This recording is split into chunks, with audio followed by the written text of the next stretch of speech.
Saraswati science online classes में आप सभी का स्वागत है। अब तक हमने सेकंड यूनिट के 3 पॉइंट पढ़ चुके हैं। प्रथम हमने पढ़ा था पाचन तंत्र के बारे में, सेकंड हमने श्वसन तंत्र के बारे में और थर्ड हमने रक्त परिसंचरण तंत्र के बारे में पढ़ा था।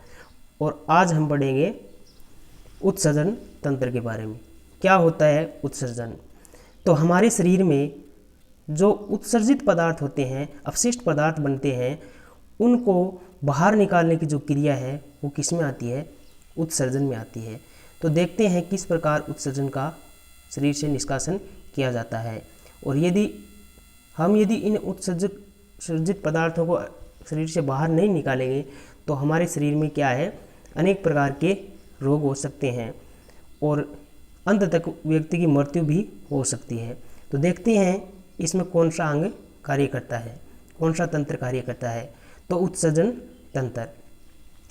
तो हमारे शरीर में हमने क्या पढ़ा कि हमारे शरीर में शरीर से अपशिष्ट पदार्थों को बाहर निकालने की जो क्रिया है उसको हम क्या कहते हैं? उत्सर्जन कहते हैं। उत्सर्जन क्या होता है? शरीर से अपशिष्ट पदार्थों को बाहर निकालने की क्रिया।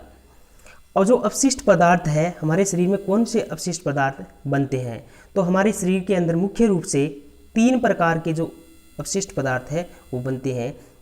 एक तो कौन सा है? अमोनिया, दूसरा है यूरिया और तीसरा कौन सा है? यूरिक अम्ल के रूप में। 3 प्रकार के जो उत्सर्जित पदार्थ है वो अपशिष्ट पदार्थ बनते हैं। और जो चौथा जो अपशिष्ट पदार्थ है आपका, जैसे हम देखते हैं कार्बन डाइऑक्साइड के रूप में। ये कार्बन डाइऑक्साइड के रूप में तो हमने पढ़ लिया था किसमें? श्वसन में। श्वसन में हमने देखा था कि फेफड़ों के द्वारा जो ऑक्सीजन है वो ली जाती है और कार्बन डाइऑक्साइड बाहर छोड़ी जाती है। और कार्बन डाइऑक्साइड की क्या है कि उत्सर्जित अपशिष्ट पदार्थ के रूप में है। और अब हम देखेंगे कि और कौन कौन से अपशिष्ट पदार्थ बाहर निकालते हैं। तो एक तो है इसमें अमोनिया, यूरिया और यूरिक अम्ल।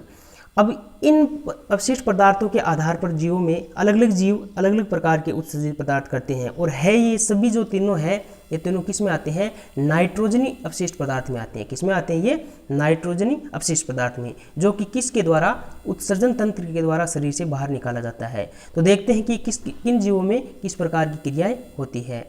तो सबसे पहले है आपका अमोनिया।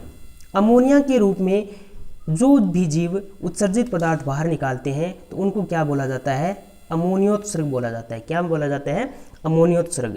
यानी अमोनिया के रूप में शरीर से अपशिष्ट पदार्थों को बाहर निकालना क्या है? अमोनियोत्सर्ग है। अब इसमें ये प्रक्रिया किन किन जीवों में होती है? ये होती है मछलियों में। इसमें मछलियों में, जलीय कीटों में और उभयचरों में। यानी जो सबसे ज़्यादा ये किस्में पाई जाती है जो जलीय जीव है। यानी इस प्रकार का अपशिष्ट पदार्थ बाहर निकालने के लिए अत्यंत जल की आवश्यकता होती है। और जो जलीय जीव है वो सभी इस प्रकार का उत्सर्जित अपशिष्ट पदार्थ के रूप में बाहर निकालते हैं। तो अब दूसरा है आपका यूरिया। जो यूरिया है वो क्या करते हैं? वैसे पहले क्या किस रूप में फॉर्म में होती है? अमोनिया के रूप में होती है।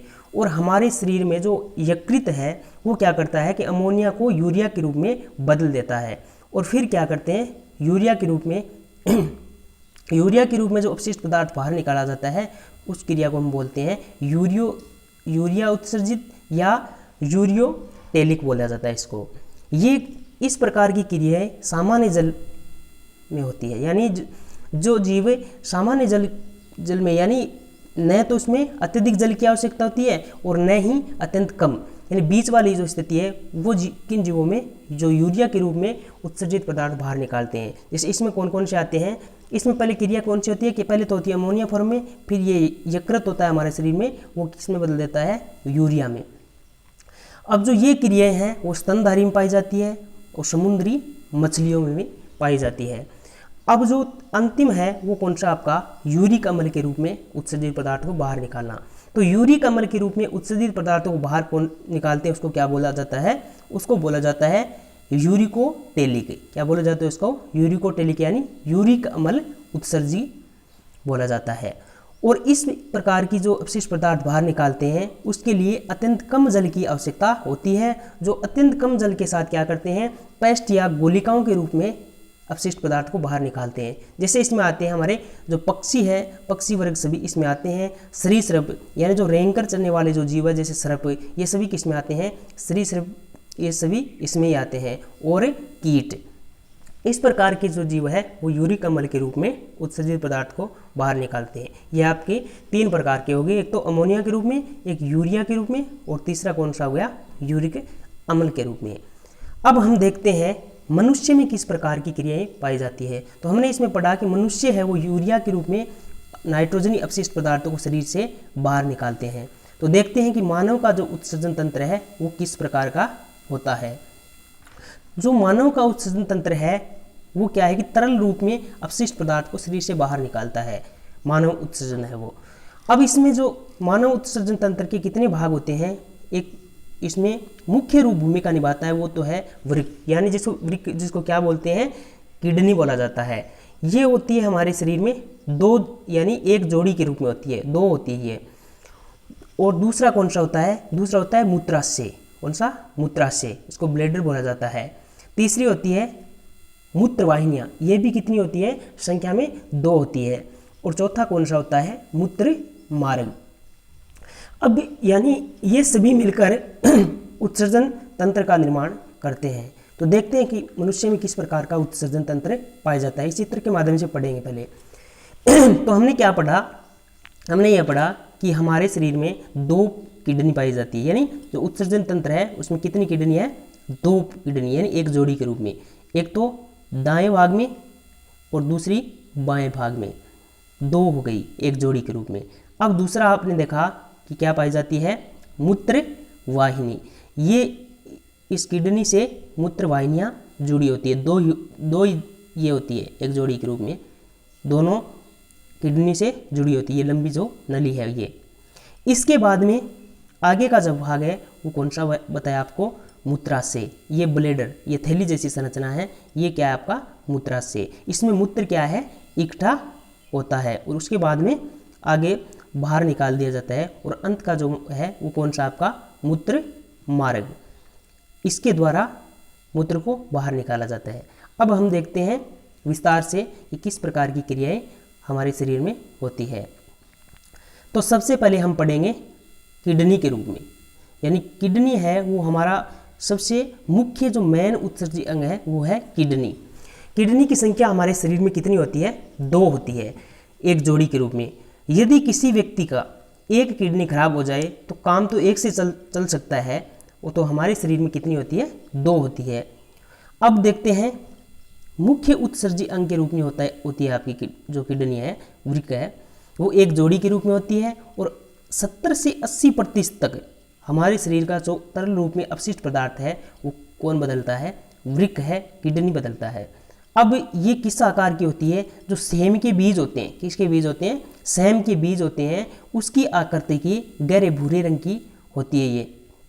ये कहाँ पर पाई जाती है, ये पाई जाती है आपकी उदर गुहा में पीठ की ओर, यानी आपकी जो पीठ है उसकी उस साइड की ओर पाई जाती है उदर गुहा में। और ये अमाशय आपका जो है उसके नीचे के भाग में पाई जाती है, ये अमाशय से थोड़ा नीचे। और कशेरुक दंड यानी जो आपकी रीढ़ की हड्डी है उसके दाएं और बाएं भाग में पाई जाते हैं, बीच में इनके रीढ़ की हड्डी आ जाती है, इसकी दाएं और बाएं साइड में ये दोनों किडनी पाई जाती है। तो ये किडनी की स्थिति है। इसके बाद में हम देखते हैं ये जो वृक्क है आपका उसके मध्य में एक खांच पाई जाती है। क्या पाई जाती है, एक खांच, जिसको हम क्या बोलते हैं, हाइलम बोलते हैं। मध्य में क्या पाई जाती है, खांच पाई जाती है, जिसको क्या बोला जाता है, हाइलम। ये है आपकी किडनी। इसमें हमने क्या पढ़ा कि ये एक जोड़ी की रूप में होती है, इसके मध्य में खांच, ये जो खांच है इसको क्या बोला जाता है, हाइलम बोला जाता है। और इसी हाइलम से ही जो आपकी जो धमनी जो रक्त को इसके अंदर लाती है और वापस ले जाती है, ये सभी नलिकाएं इसी के माध्यम से, इस खांच के माध्यम से ही अंदर प्रवेश करते हैं।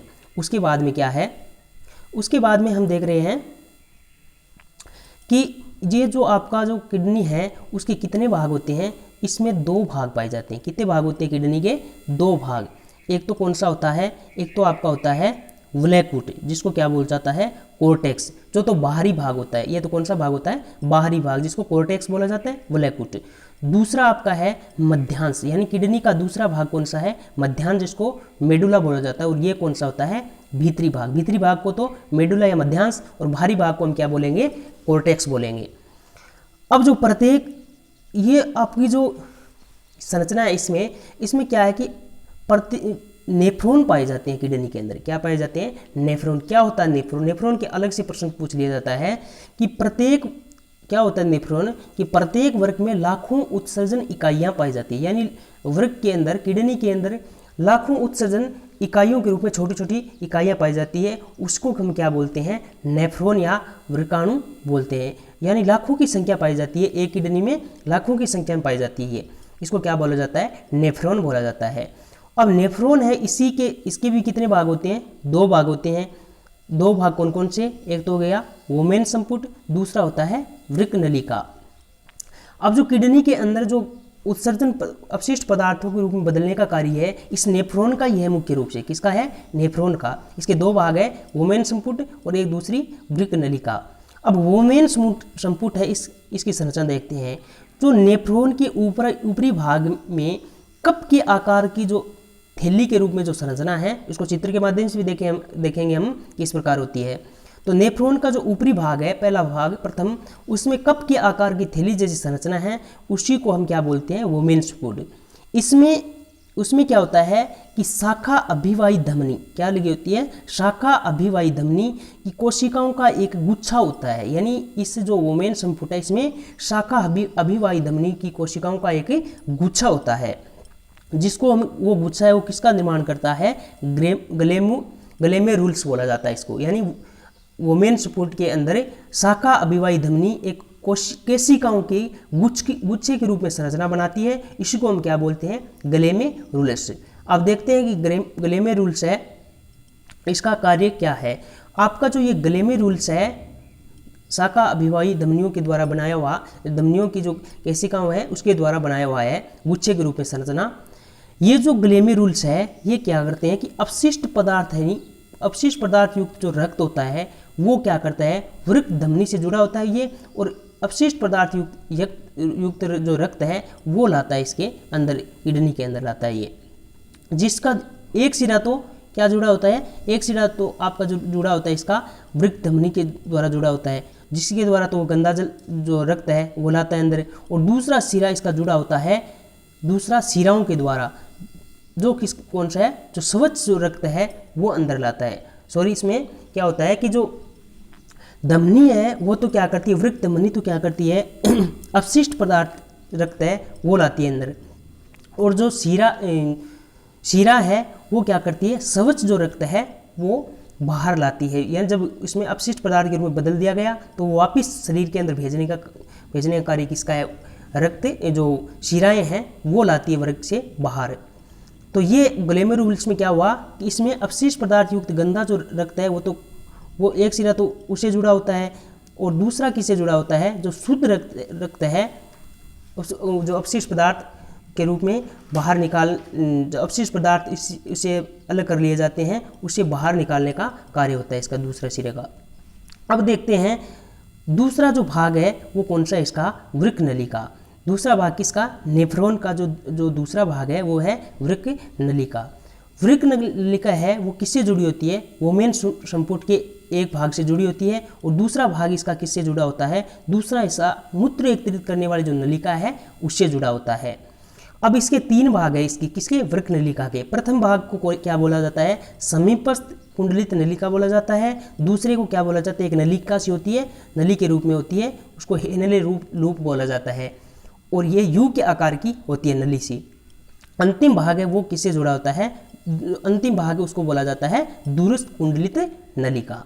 ये है आपकी नेफ्रॉन की संरचना। नेफ्रॉन की संरचना है वो एक बार अलग से आपको देखनी होगी, क्यों, क्योंकि नेफ्रॉन के अलग से पूछा जा सकता है क्वेश्चन। अब देखते हैं आगे, देखते हैं कि नेफ्रॉन है उसकी संरचना किस प्रकार की होती है, वो हम आगे चित्र के माध्यम से पढ़ेंगे। अब इसका जो दूसरा भाग है वो कौन सा होता है, आगे का वो जो भाग है ये तो था आपका पूरा जो वृक्क है उसकी संरचना। दूसरा है आपका मूत्राशय, जिसको ब्लैडर बोला जाता है। ये एक थैलीनुमा पेशीय संरचना के रूप में होती है मूत्राशय, और जो ये मूत्र भंडारण का कार्य करती है। और मूत्र भंडारण का कार्य कितना जो मूत्र है वो अंदर रख सकते हैं, ये 400 से 600 ml तक मूत्र अपने अंदर रख सकता है, संग्रहण के जो एकत्रित रख सकता है। उसके बाद में उसको संदेश मिलता है केंद्रीय तंत्रिका तंत्र से, और फिर वो बाहर निकालने का कार्य करता है। अब जो आपका जो किडनी है उससे जुड़ी होती है कौन, मूत्रवाहिनी 2 होती है ये। और फिर मूत्रवाहिनी किससे जुड़ी होती है, मूत्राशय से। तो मूत्रवाहिनी है उसकी संख्या कितनी होती है आपकी, इसकी संख्या होती है 2, जोड़ी के रूप में होती है एक। वृक्क से मूत्राशय तक का जो परिवहन किया जाता है मूत्र का, वो कौन करती है, मूत्रवाहिनी करती है। ये चिकनी पेश या नलिका के रूप में होती है। और वयस्कों में इसकी जो लंबाई है वो कितनी होती है, 25 से 30 सेंटीमीटर के लगभग होती है। अंत का जो भाग है आपका वो कौन सा है, मूत्र मार्ग। ये एक नलीनुमा संरचना है जो मूत्र को शरीर से बाहर निकालने का कार्य करती है। ये है आपकी पूरी उत्सर्जन तंत्र की संरचना। अब देखते हैं आगे इसमें। अब जो आपका मूत्र निर्माण की क्रिया है वो किस प्रकार की होती है, हमने चित्र के माध्यम पहले पढ़ा है कि उत्सर्जन अंग है कौन कौन से है और किस प्रकार उत्सर्जन तंत्र की संरचना है। अब देखते हैं कि मूत्र निर्माण की जो क्रिया है वो किस प्रकार हमारे शरीर में होती है। अब जो मूत्र निर्माण की जो आपकी क्रिया है वो कितने चरणों में होती है, आपकी 3 चरणों में होती है। कितने चरणों में होती है आपकी, 3 चरणों में। 3 चरण कौन कौन से हैं। पहला जो चरण है वो क्या होता है, निस्पंदन, गुच्छीय निस्पंदन बोलते हैं उसको। निस्पंदन का अर्थ क्या है, निस्पंदन होता है छानने की क्रिया। दूसरा कौन सा आपका, छानने के बाद में पुनः अवशोषण होता है। क्यों, क्योंकि पुनः अवशोषण इसलिए होता है कि जो निस्पंदन की क्रिया है उसमें कुछ ऐसे पोषक तत्व अंदर ले लिए जाते हैं जो हमारे शरीर से बाहर नहीं निकालने होते हैं। फिर क्या होता है, इसका पुनः अवशोषण होता है। उसके बाद में द्रवण का कार्य होता है। अब देखते हैं तीनों चरण कैसे संपन्न होते हैं। जो आपका यकृत है, यानी हमने क्या पढ़ा, हमने ये पढ़ा था कि हमारा शरीर है वो तरल उत्सर्जित अंग के रूप में, पदार्थों के रूप में यूरिया को शरीर से बाहर निकालता है। लेकिन उससे यूरिया से पहले वो किस रूप में होता है, अमोनिया के रूप में। और अमोनिया को यूरिया में कौन बदलता है, आपका यकृत बदलता है। और फिर यकृत से आपकी जो वृक्क धमनी होती है वो वृक्क के अंदर लाती है किसको, रक्त को। फिर क्या करती है, उस रक्त को हम क्या बोलते हैं, अपशिष्ट रक्त युक्त रक्त बोलते हैं उसको। जैसे हमने श्वसन तंत्र में पढ़ा था उसमें तो अपशिष्ट युक्त रक्त कौन सा था, जिसमें कार्बन डाइऑक्साइड मिली हुई थी। और इसमें कौन सा, इसमें अपशिष्ट पदार्थों से युक्त जो रक्त है वो इसमें अपशिष्ट पदार्थ है। अब इस धमनी की जो अभिवाही शाखीय धमनी है वो हमने पीछे पढ़ा था कि इस धमनी की जो शाखा अभिवाही धमनी है वो क्या करती है, वोमेन संपुट में कोशिकाओं के गुच्छ के तौर पर ग्लेमेरुल्स में क्या हो जाती है, परिवर्तित हो जाती है। कौन सी, जो शाखा अभिवाही धमनी है वो क्या करती है, वोमेन संपुट में आकर कोशिकाओं के गुच्छ के तौर पर ग्लेमेरुल्स में क्या हो जाती है, परिवर्तित हो जाती है। फिर क्या होती है, यहाँ से रक्त जो निस्पंदन का कार्य है वो पूर्ण किया जाता है। और ये जो निस्पंदन का कार्य है वो कितना होता है, लगभग वो होता है प्रति मिनट, यानी 1 मिनट के अंदर 1000 से 1200 ml तक का जो रक्त है वो शुद्ध किया जाता है, निस्पंदन का कार्य किया जाता है इसके अंदर। अब देखते हैं निस्पंदन के बाद में क्या होता है। यहाँ पर रक्त में से ग्लूकोज को अलग कर लिया जाता है निस्पंदन के रूप में, लवण को, एमिनो अम्लों को और यूरिया को, इतने पदार्थ है वो उसमें निस्पंदन कर लिए जाते हैं। इसमें क्या होता है कि यूरिया को हमें शरीर से बाहर निकालना है, लेकिन जो अमीनो अम्ल है, लवण है, ग्लूकोज है, इनको क्या है कि वापिस रक्त में भेजना है, क्योंकि इनको उत्सर्जन नहीं करना है। तो क्या होता है यहाँ पर निस्पंदन होकर क्या करता है, ये सभी निस्पंदन हो जाते हैं। तो फिर क्या होता है कि जो वोमेन संपुट है उसमें ये सभी एकत्रित हो जाते हैं। फिर यहाँ पर ये निस्पंदन है जो वृक्क नलिका, यानी ये जो निस्पंदन है वो वृक्क नलिका जो किसकी बनी होती है, घनाकार उपकला कोशिकाओं की, उनमें से गुजरता है। ये वापिस कहाँ पर गुजरता है, निस्पंदन होने के बाद में क्या करता है, ये वापिस गुजरता है। ये किससे, वृक्क नलिका से। जो वोमेन स्पोर्ट का आगे का जो भाग है, जो वृक्क नलिका, उससे जुड़ते हैं, गुजरता है ये। फिर क्या होता है वहाँ पर ग्लूकोज और एमिनो अम्ल तथा अन्य जो उपयोगी पदार्थ है उनको पुनः अवशोषण हो जाता है, उसका 99% तक पुनः अवशोषण कर लेते हैं। फिर क्या करते हैं, पुनः अवशोषण के बाद में इन पदार्थों को रक्त में वापस प्रवाहित कर दिया जाता है, क्योंकि इनको हमें शरीर से बाहर नहीं निकालना है। फिर क्या होता है, यहाँ पर क्या हुआ, पुनः अवशोषण हो गया। पुनः अवशोषण किसमें, वृक्क नलिका में हुआ।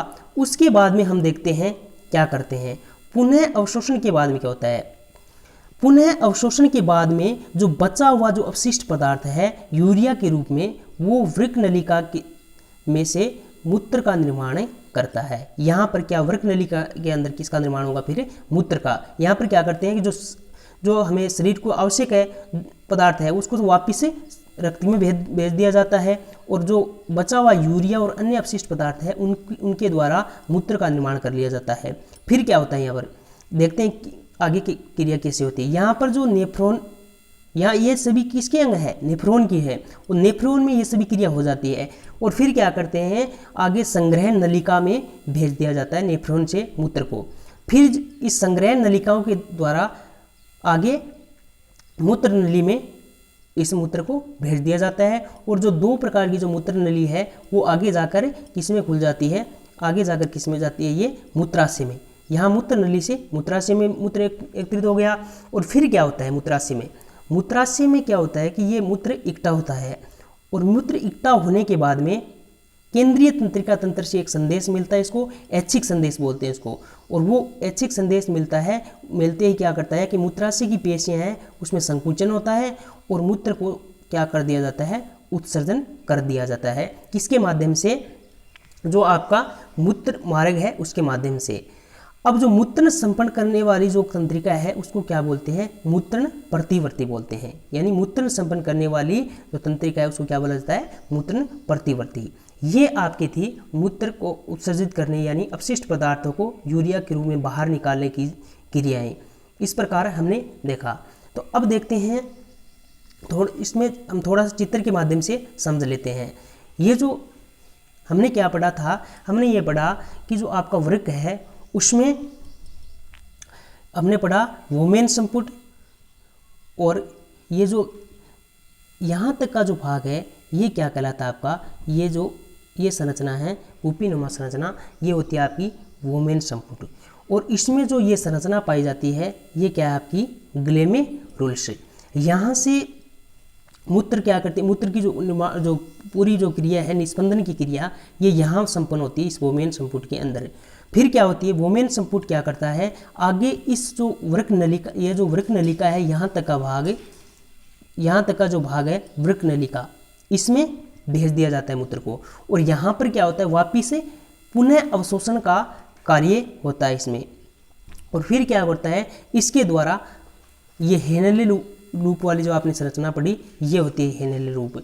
और इसके बाद में आगे मूत्र कहाँ पर भेज दिया जाता है, इसमें, ये जो संग्रहण नलिका है इसमें। और उसके बाद में आगे जो मूत्र है वो कहाँ चला जाता है आपका, मूत्र को मूत्राशय में, मूत्र नलिका के वाहिकाओं के द्वारा आपका मूत्राशय में, और मूत्राशय से मूत्र मार्ग के द्वारा बाहर निकाल दिया जाता है। ये जो संरचना है आपकी किसकी है, आपकी नेफ्रॉन की। नेफ्रॉन की संरचना ये है। और नेफ्रॉन का हमने क्या पढ़ा था कि जो आपका वृक्क है उसमें लाखों उत्सर्जन इकाइयाँ पाई जाती है इस प्रकार की, और उसी को हम क्या बोलते हैं, नेफ्रॉन बोलते हैं। ये थी आपकी उत्सर्जन तंत्र की संरचना और क्रियाविधि, किस प्रकार हमारे शरीर में मूत्र का निर्माण होता है। अब हम देखते हैं कि मूत्र के अलावा अन्य उत्सर्जित पदार्थ है वो भी बाहर कैसे निकालते हैं। तो सबसे पहले हम देखते हैं फेफड़ा। फेफड़े में हमने पढ़ा श्वसन तंत्र में कि कार्बन डाइऑक्साइड है उसको अपशिष्ट पदार्थ के रूप में बाहर निकालता है फेफड़ा। उसके बाद में दूसरी जो क्रिया है वो त्वचा के द्वारा होती है। त्वचा के द्वारा हम देखते हैं कि हमारे शरीर में क्या आता है, पसीना आता है त्वचा के रूप में, त्वचा पर। तो ये जो पसीना है इसमें क्या होता है, नमक, यूरिया और जो लैक्टिक अम्ल है उसके रूप, पसीने के रूप में शरीर से बाहर निकाला जाता है। किसके द्वारा, त्वचा के द्वारा। उसके बाद में देखते हैं एक जो त्वचा है वो दूसरा अपशिष्ट पदार्थ कौन सा निकालती है, सीबम के रूप में निकालती है। क्या क्या क्या क्या पदार्थ है, एक तो स्टेरोल्स और हाइड्रोकार्बन के रूप में। अब जो ये तो निकालती है त्वचा पसीने के रूप में, और सीबम पसीने के साथ ये, और एक सीबम के साथ में। दूसरा हम देखते हैं, तीसरा आगे का है वो है यकृत। यकृत में क्या होता है?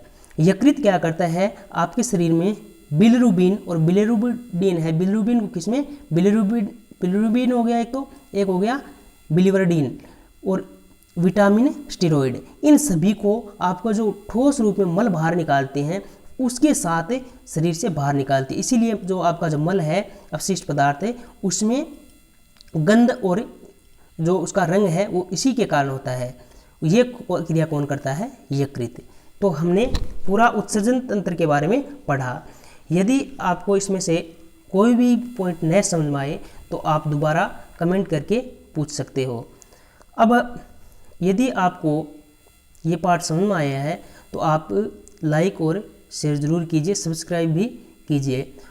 और यदि आपको पूरा 10वीं क्लास का पूरा कोर्स पढ़ना है साइंस का, तो आप इस यूट्यूब चैनल के माध्यम से पढ़ सकते हो। इसमें हमें शुरू से लेकर अंत तक के पाठों का अध्ययन हम परीक्षा से पहले करेंगे।